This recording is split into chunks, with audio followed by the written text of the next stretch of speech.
Amanda with Moxie Girl, and we are here with Meredith Willis of Arizona Getaways. She is one of the property managers that we work with doing vacation rental property management. And we've been working with you for about a year, and so we've gone through a few different surprise situations. I thought we could just get some tips from you on how you handle some of the surprises that come up as a property manager for vacation rentals. So talk to me about what are some of the surprises you've run into? Yeah, lots of surprises along the way in probably the 3 years that we've been doing this. But definitely guest breaking house rules. So any rules that we set, whenever those are broken, that's always a surprise. For example, no smoking or no pets, or even check-in or check-out problems such as guests not checking out on time and then possibly disrupting the next check-in. So I guess the best way to handle them is to be preventative as much as possible. So like clearly posting your rules and signs, even like checkout signs saying reminder checkout is 11 a.m. or 10 a.m. or whatever time it might be. We always like to send a reminder text before guests check out saying, hi, we hope everything is going well, just a reminder, checkout is 11 a.m.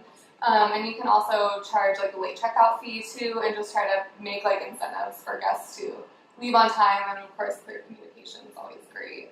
Or if you can make arrangements for a planned late checkout, for example, you don't have a rush with the next incoming guest, that's a great way to avoid that specific problem. Let me ask from a customer service point of view. I remember there was one time we showed up at one of your units and the guest said, no, I leave tomorrow. Right.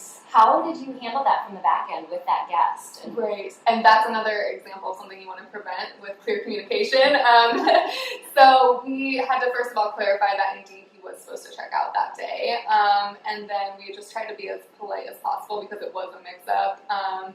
But I think we got in there and started cleaning kind of around him just politely, but he was very slow and kind of taking his time to leave, and we did have another check-in that day, I think. So you just got to do your best and kind of work together with you guys are great to work with your flexibility, and then the guests as well, you just kind of do your best. But it's always a learning experience. Yeah, exactly. And yeah, I think we've all learned in this industry to expect the unexpected.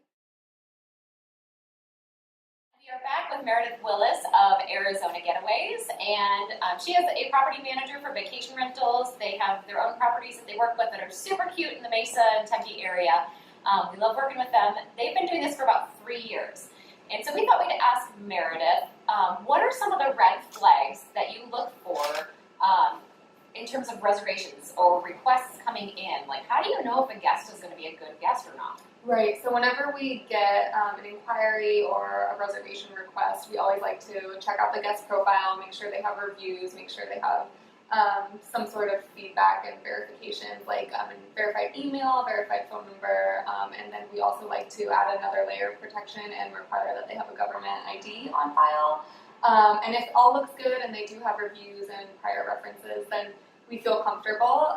If not, we like to look a little further and see where they're from. We find if they're local, it's a little suspicious as to why they need a place, so we'll kind of ask them, what brings you to our rental and find out more information. Yeah, same day arrivals make sense if it's a road trip coming across country. Right. It doesn't make as much sense if it's somebody who lives in Scottsdale who's wanting to stay at your place tonight. Exactly, yep. So look for that. We use Instant Book, and you can always cancel a reservation, no penalty after the fact if you're not comfortable with anyone that perhaps reserves your house. Yeah, that's a really good point that I think a lot of people don't understand when they start using Airbnb is if a reservation comes in through Instant Book. Well, first of all, how important Instant Book is, it really bumps you up in the rankings, so you want to use it. But then if you get somebody who's not up to your standards or you're cautious about there's just something that doesn't seem right, you can talk with Airbnb and get that canceled. Exactly, and listen to your kind of gut instincts, because as a host you'll kind of have that little nagging voice saying, oh, maybe this isn't the best reservation, and